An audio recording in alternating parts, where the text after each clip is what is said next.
Muy bien, vamos a continuar esta noche de Palabras Vitales con la cuota masculina del grupo. Él no sabe qué le gusta más, si el vallenato o la música electrónica. Esos son dos polos. No sabe qué le gusta más. Es papá de Jacobo y eso lo define como el amor más grande con el que ha tenido contacto en su vida. Entonces un saludo para Jacobo, que es el hijo de nuestra cuota masculina de esta noche, y es un hombre muy enfocado en el logro. Donde pone el ojo, pone la mano. Mentiras. Donde pone el ojo, pone la meta y va para allá derecho. Se define a sí mismo así. Entonces, sin más ni más, bienvenido Leo Pardo a la tarima.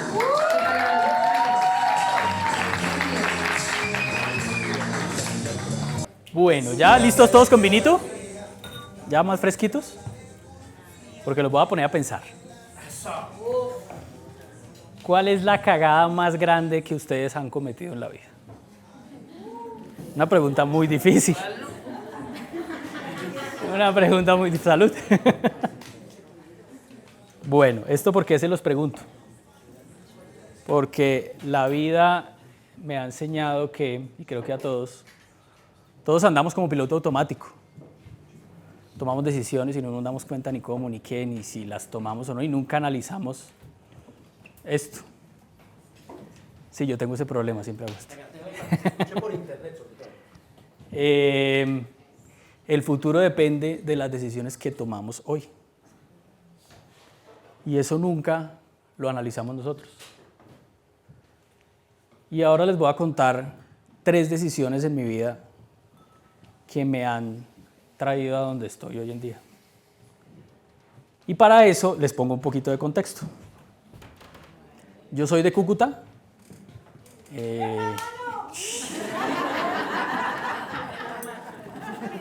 Ve así, ve. Y yo pasé de tenerlo todo a estar en la nada absoluta. Cuando yo era pequeño tenía que, pues pequeño es decir, ¿no? Sí, pequeño, 12 años, 13 años.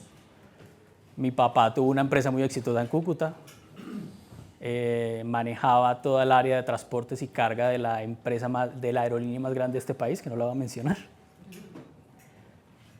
Y hay un tema legal y se cancelaron esos negocios, o sea, no solo ahí, sino a nivel nacional y demás, y todo se fue para el carajo. Pues yo tenía 13 años. De ahí decidimos, después de tenerlo todo literal, o sea, mi papá tenía escoltas porque en Cúcuta lo amenazaron, ustedes que saben cómo era en esa época. Y nos venimos para Bogotá, él se vino con platica, obviamente. Cuando llegamos a Bogotá montó una empresa, siempre él fue empresario, tuvo su propio negocio, montó una empresa y el mejor amigo de toda la vida lo robó. Y literalmente lo dejó en la calle. La familia, no voy a tocar mucho ese tema, la familia del lado de él también le hizo como unas cagadas ahí, en fin, quedó literalmente sin un peso. Y él se enfermó, tuvo una enfermedad de esas que no tienen papá y mamá, que nunca identificaron qué era, y él entró en depresión. Y en ese momento, yo tenía exactamente 14 años, y llegamos a Bogotá a vivir donde un tío, donde un hermano de mi mamá. Y después de eso, pues viviendo arrumados literalmente, nosotros éramos tres hermanos, mi mamá y yo, mi papá literalmente en ese momento se fue a vivir con la familia de él y nosotros quedamos los 4. Yo soy el menor. Y duramos 2 años viviendo donde un hermano de mi mamá, obviamente eso es muy incómodo, y nos fuimos a vivir a una zona que no es nada agradable y que creo que cuando la mencionen pues van a conocer por lo menos dónde es, que es el Codito. En la 7ª, con 100 y pico, por allá arriba. En una habitación de 3x2, vivíamos mis 2 hermanas, mi mamá y yo. Y en ese espacio pues vivíamos en una habitación, lo último que nos quedó de Cúcuta fue un colchón, literalmente el colchón doble de mis padres. Y empezó la pariera, porque ninguno de nosotros tenía trabajo. Ni mis hermanas, ni yo, ni mi mamá. Pues mi mamá nunca más volvió a trabajar, ella trabajaba con mi papá. Y empecé a buscar trabajo. Yo trabajé de mesero en ese momento y nunca se me va a olvidar ese número, me ganaba 303.000 pesos al mes. Trabajaba de domingo a domingo con un día de descanso de 7 de la mañana a 10 de la noche.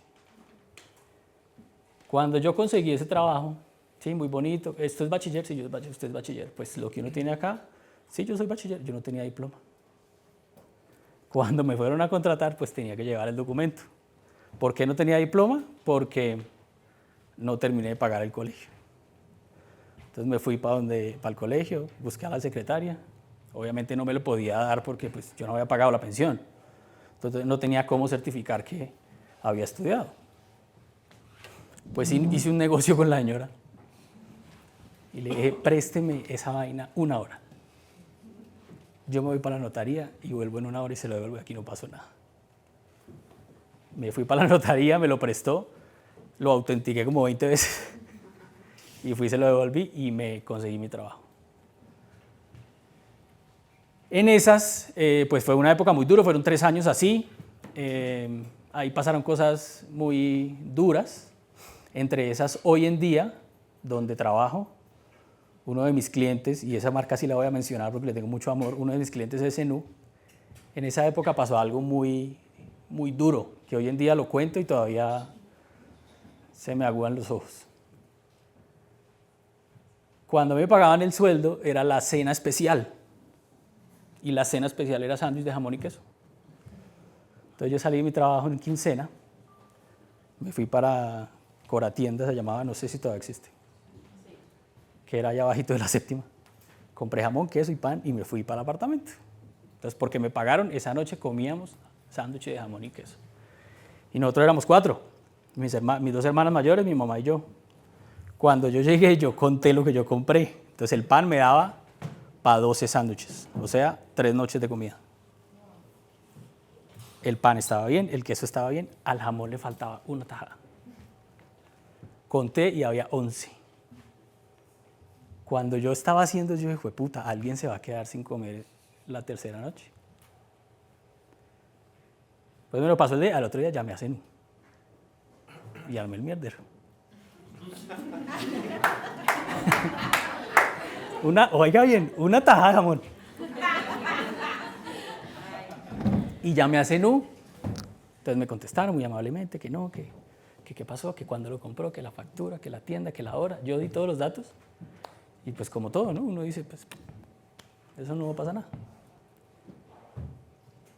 Y a los 8 días llegó un señor de Zenú al edificio, pues a la zona donde vivía, con una carta de disculpas y con un paquete así. ¿Qué? Un paquete así con todos los productos de Zenú. Esa mierda duró como 6 meses. Y bueno, digamos que fue una situación muy compleja porque mis hermanas nunca consiguieron trabajo y ahí empezaron a pasar, ya después del contexto, una serie de decisiones que empecé a tomar inconscientemente, que eso es lo que les decía al comienzo. Uno hoy en día está acaparado y el pensar en esto, uno dice, puta, si esto hubiera pasado así, hubiera tomado una decisión diferente, ¿qué hubiera pasado? Pues un día estaba llegando yo del trabajo, esos famosos cebolleros de esa época, me bajé en la 7ª y le tocaba a uno subir a pie a esa loma. Cuando yo me bajé con mi pantalón negro, camisa y un delantal que uno literalmente salía mamado a las 10 de la noche, se lo quitaba y quedaba aquí colgando y caminaba. Y cuando iba subiendo, me encuentro yo un parche de manes de allá, pues de esa zona, que son gente pesada, ladrones. Y al otro lado de la calle se viene un man, parcero. Y yo caminando. Y yo siempre he sido muy analítico. Y yo digo, puta, ¿qué pasa si sigo derecho? Perdón, yo soy muy grosero. ¿Qué pasa si yo sigo derecho y no digo nada? Pues no, me toca poner la cara, o sea, pase lo que pase. Entonces me volteé yo, ¿qué hubo? ¿Qué más? No sé qué. Y el man, ¿qué? ¿Usted es del barrio? Y yo, sí, claro, yo vivo acá. ¿Dónde? No, allá arriba, no sé qué. Ah, un trago. Y yo, por eso aquí dice, cuando no recibí el segundo trago. Yo dije, bueno, esto es cortesía, recibí un traguito, tal. ¿Y ustedes qué? ¿Y usted qué? No, trabajo, tal, no sé dónde, acabo de llegar de trabajo. ¿Se toma otro? Y yo, no, mañana a las 7 de la mañana entro otra vez. Yo en ese momento lo pensé, ¿qué pasa si digo sí, qué pasa si digo no? Agradecí, chao, y me fui. Pero yo tenía que mostrar quién era yo y dónde estaba yo. Si no, me roban. Me lo seguí encontrando y simplemente saludo y chao, para arriba. Primera decisión que hoy en día digo yo, esos pelados de allá, ¿qué? ¿Qué están haciendo hoy sentados dónde? ¿Robando dónde? ¿Tomando trago por la noche? De ahí en adelante empezaron a pasar otras cosas por mi cabeza. Yo duré trabajando allá 1 año y a los 10 meses empecé a pensar esto que está acá. Yo decía, yo no vine a este mundo para esto. Yo no estoy para esto, yo no voy a trabajar en esto toda la vida. Y empecé a preguntarle a compañeros míos de trabajo, oye, marica, ¿usted cuánto lleva acá? No, 6 años. Es que estoy esperando a terminar la universidad y tal. Oiga, ¿usted cuánto lleva? 8 años. Marica, 3, 4, 6, 8, 10 años. Y yo llevaba 10 meses y yo decía, no, Dios mío. Yo no quiero que llegue alguien en uno y me pregunte, yo diga, no, yo llevo aquí 2, 3 años. Marica, y yo en ese momento dije, yo tengo que renunciar. Mis hermanas sin trabajo, sin nada que comer, solo mi salario, y no era ni mierda. Y en ese momento yo dije, no, yo me tengo que ir. Esperé 12 meses y tomé la decisión de renunciar. Un día dije, yo definitivamente para esto no estoy hecho. Y me fui para gestión humana, renuncié y yo dije, no, pues por lo menos un par de meses vivo con la liquidación. Renuncié y mi liquidación fueron 408.000 pesos. Pues bueno, renuncié, llegué a mi casa, conté, no, pero ¿cómo así? Mi hermana sin trabajo, pero algo va a pasar. Se me acabó la liquidación y me acuerdo mucho que tenía en el bolsillo 5.000 pesos. Yo me bajé de allá caminando hasta Cedritos, donde mi mejor amigo estaba de rumba. Y eso nunca lo voy a olvidar. Porque pues a esa marica, el man era bien, o sea, yo estudié con gente de plata, no bien, porque esa no es la palabra, pero gente de plata, o sea, porque cuando yo llegué a Bogotá, mi mamá y mi papá quisieron seguir como dándonos lo que queríamos y tal, y era un colegio, pues era un roto, eso sí, pero pues era de plata. Y me fui donde mi mejor amigo y le dije, marica, no tengo que desayunar mañana, no sé qué voy a hacer. Y el man estaba de fiesta en el 85. El marica a las 11 de la noche se devolvió. ¿Quién hace eso lleno de viejas en un bar a los 18, 19 años? Pues se fue para la casa y yo llevaba 2 horas sentado en la entrada del edificio llorando. Y enfrente mío había un Mercedes blanco con vidrios oscuros. Estaba el presidente de Cablecentro ahí. Y la mamá del amigo mío. Y yo lloré y esperé al man tan. Llegó, el man, hablé con él, me dio mercado, literalmente se fue a la cocina, bolsas de mercado, me dio 50.000 pesos, tranquilo, todo va a estar bien, me fui. Y al otro día pasé mi hoja de vida donde trabajaba la mamá y empecé a trabajar allá. Pues pasaron una serie de cosas y empecé a trabajar allá. Y ¿sí ve lo que yo decía? A uno se le olvida hasta la historia y uno de los nervios.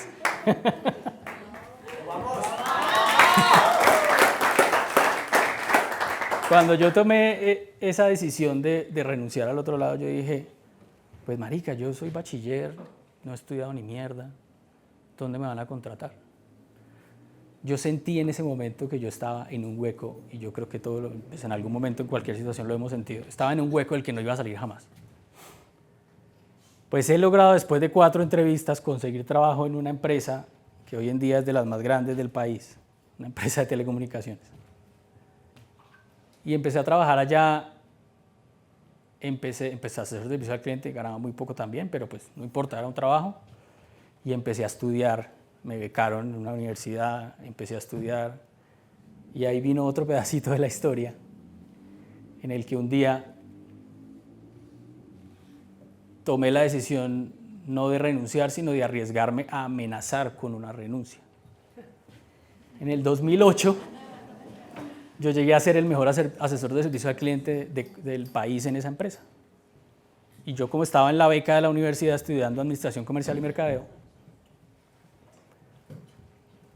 me pidieron prácticas para graduarme de técnico. Y yo dije, yo tengo que aprovechar este papayazo.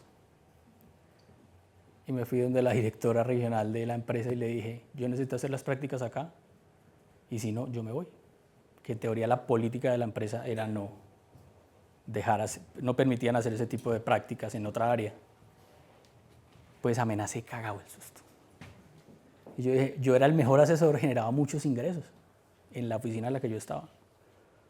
Porque trabajaba en servicio, no dejaba que la gente se fuera, me inventé un negocio ahí, a mí me pagaban 20.000 pesos por persona que no se retirara, entonces yo cogía a la señora de los tintos y le dije, venga, le doy 1.000 porque me le dé tinto a mi cliente, y al señor técnico le decía, venga, le doy 2.000 porque vaya y le arregle la antena y no sé qué.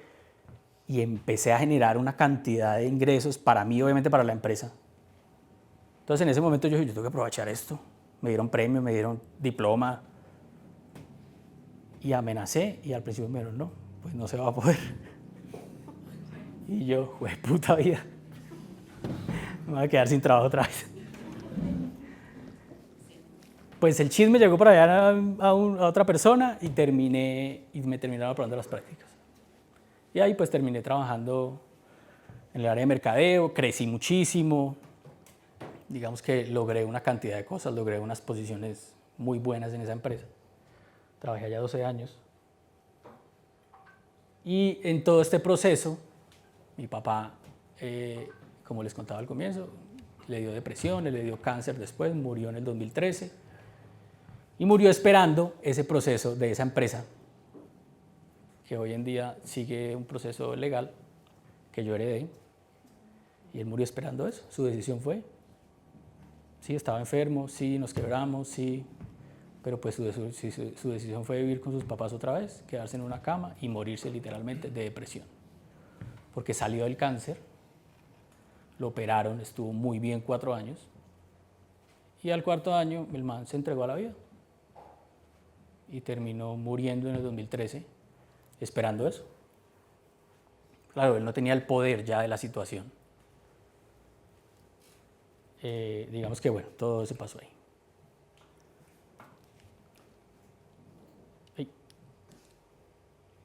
Después de esto, se me ocurre la gran idea otra vez de pensar, yo no estoy hecho para esto.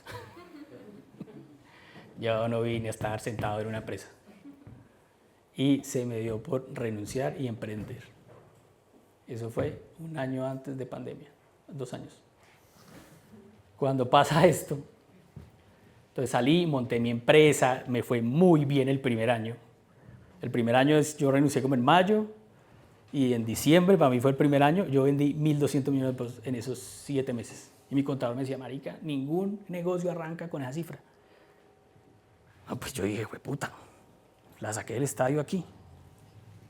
Entonces el siguiente año monté la segunda empresa. La primera era solo, la segunda me asocié con alguien. Cuando monté la segunda empresa, invertí la plática que me había ganado, monté un sello disquero, le invertimos una plata a unos artistas nuevos y llegó la pandemia. Y el negocio después de los hoteles que murió fue la música, los conciertos, los eventos.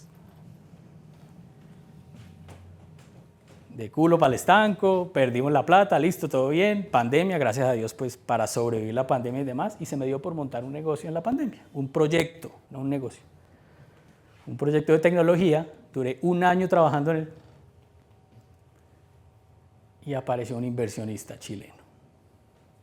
Y un inversionista chileno, estaba hablando de que una inversión de $25 millones para el proyecto. Cuando presenté el proyecto después de rondas, no sé si alguien conoce ese proceso de startups, y entonces rondas de inversión, y entonces Shark Tank y toda esa mierda. Pues resulta que apareció un fondo chileno y dice, yo les compro el proyecto, no solo para Colombia, quiero que lo hagan en 5 países, hágame una proyección a 7 años a 5 países. Y se firmó un NDA, se pisó un negocio, nosotros éramos 4 socios, se pisó el negocio con $100.000. Yo era millonario.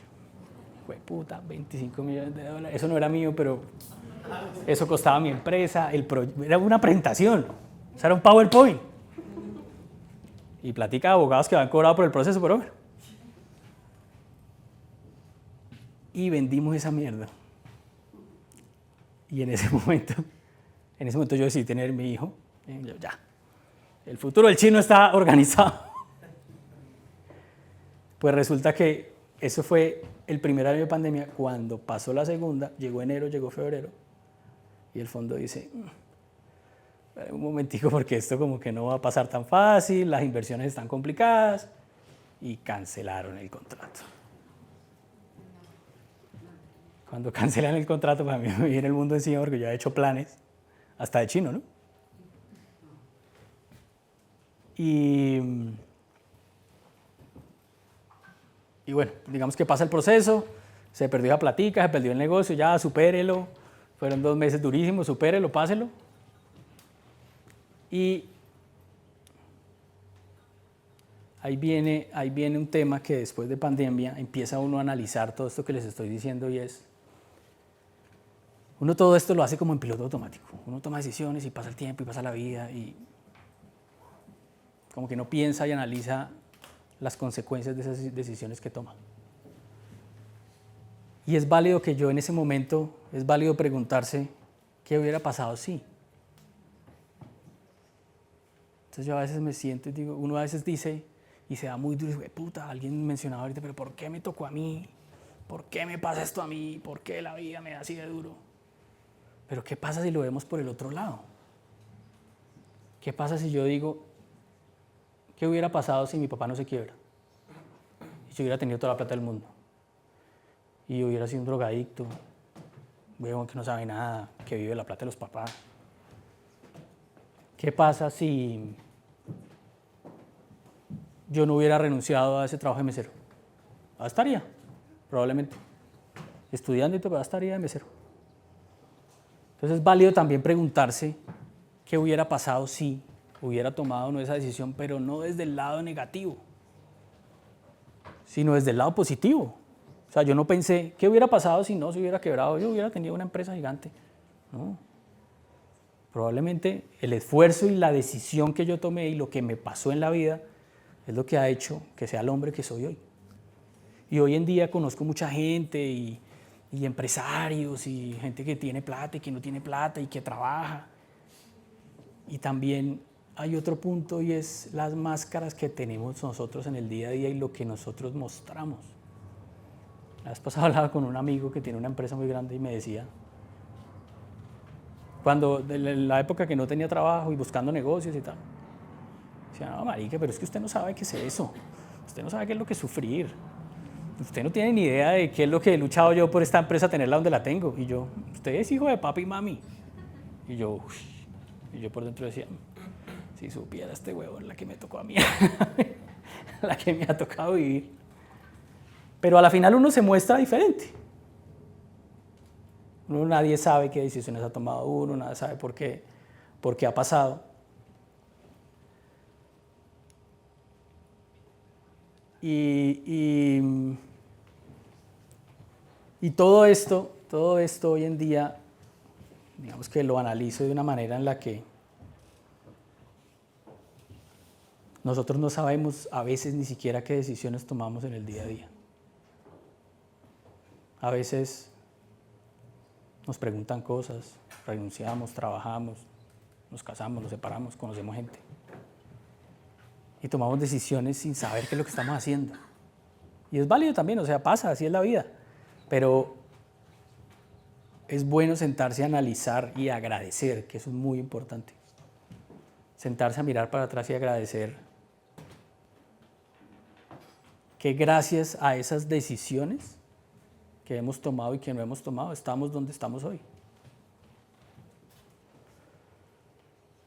Entonces, yo quería dejarles a ustedes una pregunta, y es, ¿a qué decisión le tienen miedo ustedes hoy? Alguien hablaba de decisiones, Paola, creo.